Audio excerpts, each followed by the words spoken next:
नमस्कार मित्रांनो, पुन्हा एकदा स्वागत आहे तुमचं तुमच्या आपल्या किस्से अनसुने या चॅनलमध्ये।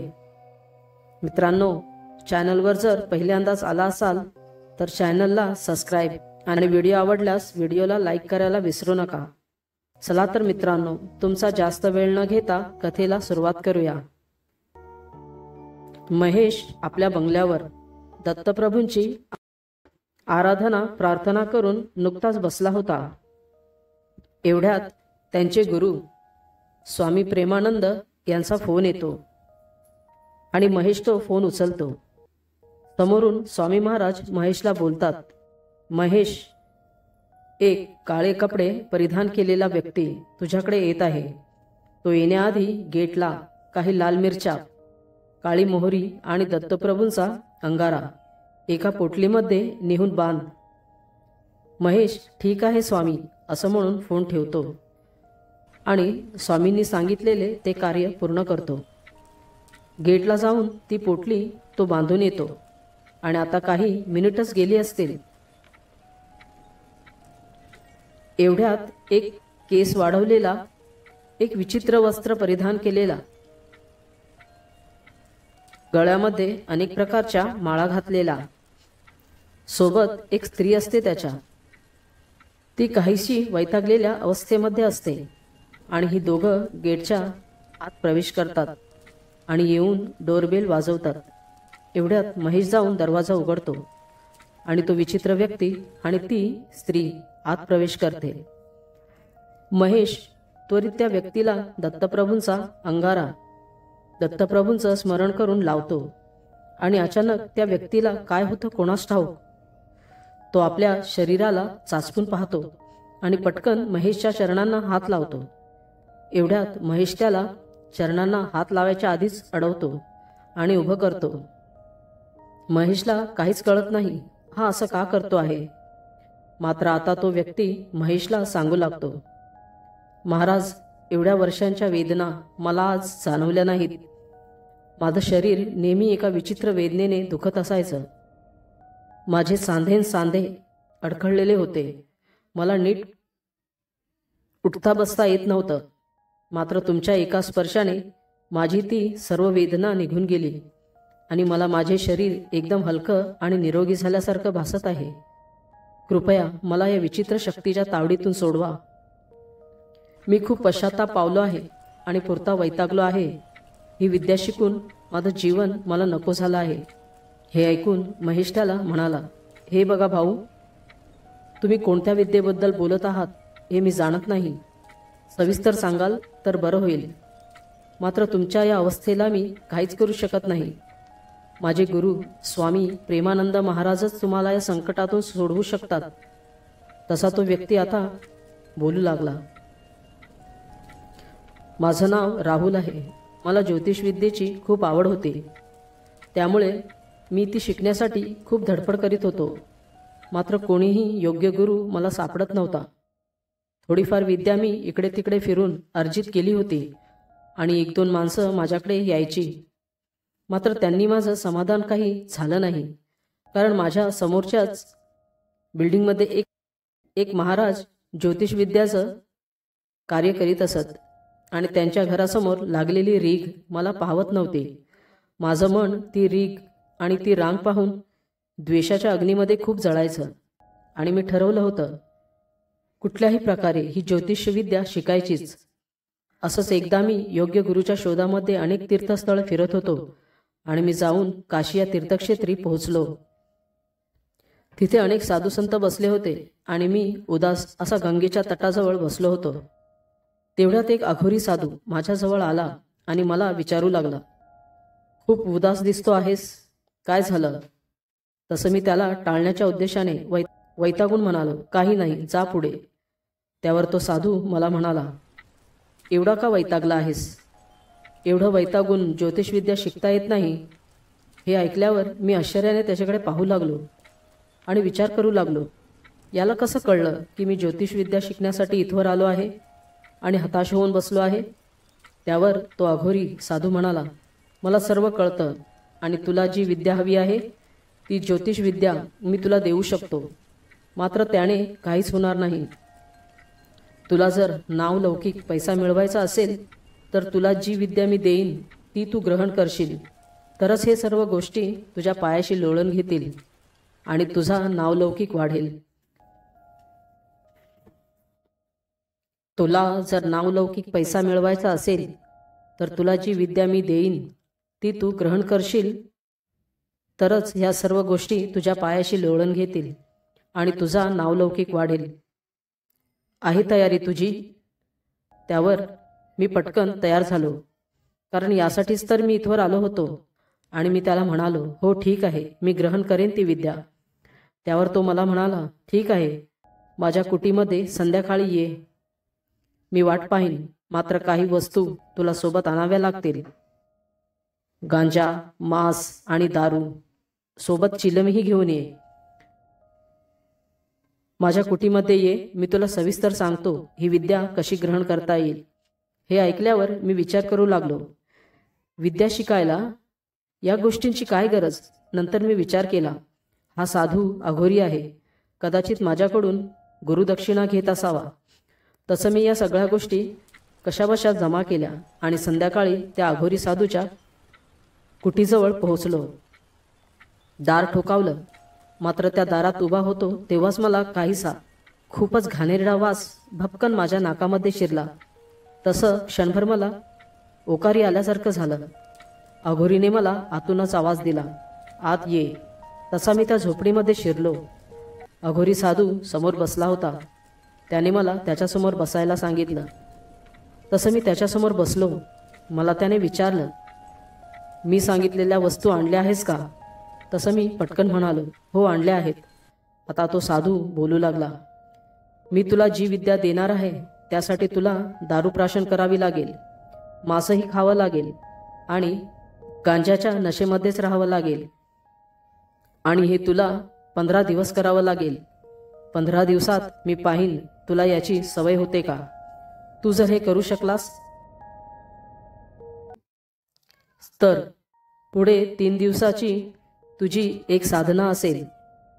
जो मी मंत्र देईन त्या मंत्राने तुला साधना करावी लागेल. आणि यापुढे इतर देवी देवतांची नावे आयुष्यात कधीच घ्यायची नाहीत, की त्यांच्याकडे पाहायचं सुद्धा नाही. मारुतीपासून तर 4 हात लांबच राहायचं. त्याच्या मंदिराच्या आसपासही भटकायचं नाही. शिवाय ही विद्या ग्रहण केल्यानंतर तुझ्या घरचे देवही तुला पाण्यात बुडवावे लागतील, तरच तू ही विद्या ग्रहण करू शकशील. बोल, आहे कबूल तुला हे सर्व? तसं मी या सर्व गोष्टी मान्य केल्या. मला काही करून एक पारंगत ज्योतिष्य व्हायचंच होतं. त्यामुळे मी त्याच्या सर्व अटी मान्य केल्या आणि आता मी त्याच्या झोपडीमध्येच राहू लागलो. 15 दिवस मी दारूप्राशन करीत होतो, मांस खात होतो. कधी कधी तर तो अघोरी मला कच्चे मांसही खायला लावी, गांजा ओढायला लावी. 15 दिवस मी या सर्व नशेच्या आहारी जाऊन स्वतःला विद्या ग्रहण करण्याच्या लायक बनवलं. आता त्याने प्रसन्न होऊन स्वतःच्या गळ्यातील ती नरमुंडांची माळ माझ्या गळ्यात टाकली आणि म्हणाला, एका परीक्षेत पास झालास तू. आता ठरल्याप्रमाणे 3 दिवसाची तुझी परीक्षा मला करून घ्यायची आहे. मात्र या 3 दिवसाच्या परीक्षेमध्ये नियम फार कठीण असतील, जे तुला मान्य करावे लागतील. तसं मी त्याला पटकन म्हटलं, इथपर्यंत केलं आहे. 3 दिवसासाठी मी मुळीच मागे हटणार नाही.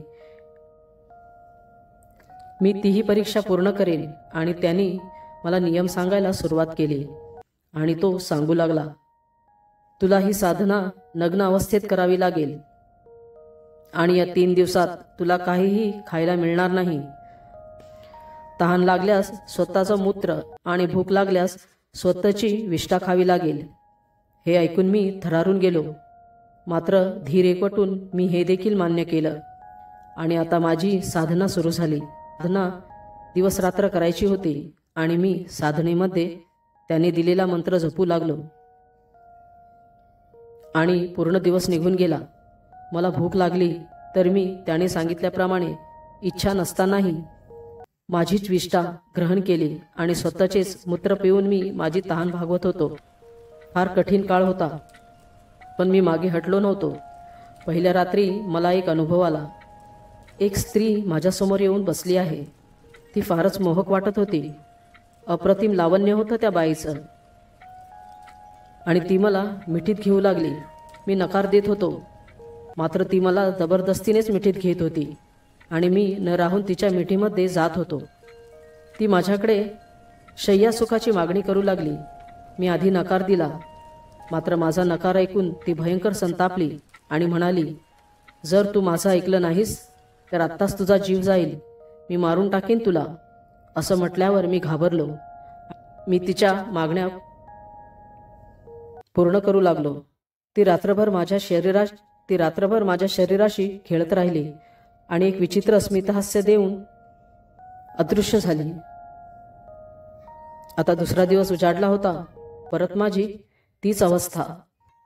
भूक लागल्यावर विष्ठा खाणं आणि तहान लागल्यावर स्वतःचं मूत्र पिणं. पण तोही दिवस मी रेटून नेला. पुन्हा तीच रात्र आणि पुन्हा ती स्त्री माझ्यासमोर आली. पण यावेळेला ती माझ्या मांडीवर येऊन बसली आणि माझ्याशी विचित्र चाळे करू लागली. नको ते स्पर्श करून ती मला उत्तेजित करू लागली आणि मीही तिच्याशी एकरूप झालो. तीही रात्र निघून गेली. आता शेवटचा दिवस होता. मी देखील वाट बघत होतो कधी हे 3 दिवस पूर्ण होतात. माझ्या शरीराला भयंकर घाणेरडा वास येत होता. माझ्या आजूबाजूचा परिसर विष्ठेने आणि मलमूत्राने पूर्णपणे दूषित झाला होता. मात्र हा दिवस मला पूर्ण करायचाच होता. अर्धवट सोडलं असतं तर नक्कीच माझं मरण ठरलं होतं. आता तिसरा दिवसही निघून गेला आणि तिसरी रात्र. नेहमीप्रमाणे ती स्त्री माझ्या समोर आली. मात्र या वेळेला तिने माझ्याशी कोणतेही विचित्र चाळे केले नाहीत. ती माझ्यासमोर बसली आणि मला म्हणाली, मी कर्णपिशाचिनी आहे. आजपासून मी तुझी दास आहे. तू जे प्रश्न मला विचारशील त्याची उत्तर मी तुला क्षणात देईन. कोणाचाही भूतकाळ मी तुला लगेच सांगेन. जो कोणी तुझ्यासमोर प्रश्न घेऊन येईल त्याचे उत्तर मी तुझ्या कानामध्ये सांगेन आणि तू त्याला योग्य ते उत्तर दे. मात्र मी जे सांगत आहे ते नीट ऐक. आजपासून मी तुझी पत्नी आहे आणि तू माझा पती, हे नेहमी लक्षात ठेव. माझ्यापासून पिछा सोडवण्याचा प्रयत्न करशील तर जीव घेईन मी तुझा. आणि ती नेहमीप्रमाणे माझ्यासोबत शरीरसुख घेऊन अदृश्य झाली. आता कर्णपिशाचिनी सिद्धी मी प्राप्त केली होती आणि मी त्या अघोरी साधूला शोधू लागलो. मात्र तो मला झोपडीत किंवा त्या काशीमध्ये पुन्हा कधी दिसला नाही. मला झालं होतं कधी एकदा मी जाऊन स्वतःला स्वच्छ करतो आणि कधी एकदाचा घरी जाऊन आपल्या कुटुंबाला भेटतो. मला तो अघोरी साधू परत काही दिसलाच नाही आणि मी माझ्या घरी येण्यासाठी निघालो. ट्रेनमध्ये मला एक व्यक्ती भेटला. माझा पेहराव पाहून त्याने मला हात जोडले आणि म्हणाला, महाराज, मेरी शादी नहीं हो रही, मैं कुंवारा हूँ. ऐसा कुछ कीजिए कि मेरी शादी हो जाए. एवढ्यात मी त्याला म्हणालो, तू खोटं बोलतो आहेस. तुला एक पत्नी आणि एक मुलगा आहे आणि तू म्हणतोस मी कुंवारा आहे. ते ऐकल्यावर तो माणूस माझ्याकडे आश्चर्याने पाहू लागला आणि पुन्हा हात जोडून विनवणी करू लागला, महाराज, तुम्हाला हे कसं कळलं? तुम्ही खरं सांगितलं. तुम्ही मला सिद्धयोगी वाटता आहात. चला माझ्या घरी पाहुणचार घ्या. मात्र मला माझ्या घरी जायचं होतं. पण तो मला विनवणी करीत होता. तो एक श्रीमंत व्यापारी होता. त्याने मला त्याच्या कारमध्ये बसवलं आणि स्वतःच्या घरी घेऊन गेला. मी त्याचं वैभव पाहिलं आणि तो तर माझा गुलाम झाला होता. त्याने मला अमाप धन दिलं आणि कारसोबत आपला ड्रायव्हर दिला. त्याने मला माझ्या घरी सोडलं. मी माझ्या बायकोला आणि मुलाला भेटलो आणि आता माझा ज्योतिषविद्येचा व्यवसाय तेजीत चालला होता. धनदौलत, पैसा अडका मी भरपूर कमावला. मात्र अचानक माझा एकुलता एक मुलगा एका दुर्धर आजाराने मरण पावला. माझ्या अशा नशेत राहण्याने, दारूच्या व्यसनाने, गांजाच्या वासाने माझी पत्नी मला पुरती वैतागली होती. मी तिच्यासोबत कोणतंही सुख उपभोगू शकत नव्हतो आणि ती कर्णपिशाचिनी सिद्धी मला सोडायला तयार नव्हती. ती रात्र मला संभोग सुखाची मागणी करीत असे आणि मी या गोष्टीला पुरता वैतागून गेलो आणि मी तिला नकार देऊ लागलो. मात्र तेव्हापासून माझ्या शरीरामध्ये असंख्य कळा उठत होत्या. माझ्या छातीमध्ये असह्य वेदना होत होत्या. माझे सांधे धरले गेले होते. माझी पत्नी मला सोडून निघून गेली. माझा संसार पूर्णपणे उद्ध्वस्त झाला आणि मी या सिद्धीपासून सुटका व्हावी म्हणून तुमच्याकडे आलो आहे. मला काहीतरी मार्ग दाखवा. त्यावर महेश म्हणाला, हे बघा, तुम्हाला ज्योतिष विद्याचं ज्ञान हवं होतं ते तुम्ही सरळ मार्गानेही मिळवू शकला असता. मात्र या विद्येचं ज्ञान मिळवण्यासाठी तुम्ही एका वाममार्गाची निवड केलीत आणि अशा ठिकाणी जाऊन तुम्ही जी सिद्धी मिळवली आहात ती सिद्धी मिळवल्यानंतर तिला ग्रहण करणं खूप अवघड असतं, नाहीतर ती आपल्या जीवावर उठते. अघोरी साधूने तुम्हाला ही विद्या दान म्हणून दिली. तोही असाच वैतागला असणार या विद्येला, आणि तो अशाच कोणाच्या तरी शोधात होता ज्याला अशी एखादी विद्या हवी असेल, आणि त्याने तुम्हाला बरोबर शोधून काढलं आणि ती विद्या तुम्हाला दान केली. आता ही विद्या तुमच्यापासून तेव्हाच दूर होईल जेव्हा ही विद्या तुम्ही इतर कोणाला तरी दान कराल आणि ती व्यक्तीही ती विद्या ग्रहण करेल. मात्र अशी व्यक्ती मिळणं खूपच कठीण आहे. मी तुमची काहीही मदत करू शकत नाही. हां, मात्र आमचे गुरुवर्य प्रेमानंद स्वामी तुमची नक्कीच मदत करतील. तुम्ही त्यांना भेटा. ते एक सिद्धयोगी आहेत. अशा अनेक सिद्धी त्यांनी ग्रहण केल्या आहेत आणि ते त्यांना वशमध्येही ठेवतात. मात्र आता तुम्ही तुमची सिद्धी कोणाला तरी दान केल्याशिवाय तुमची सुटका यातून व्हायची नाही.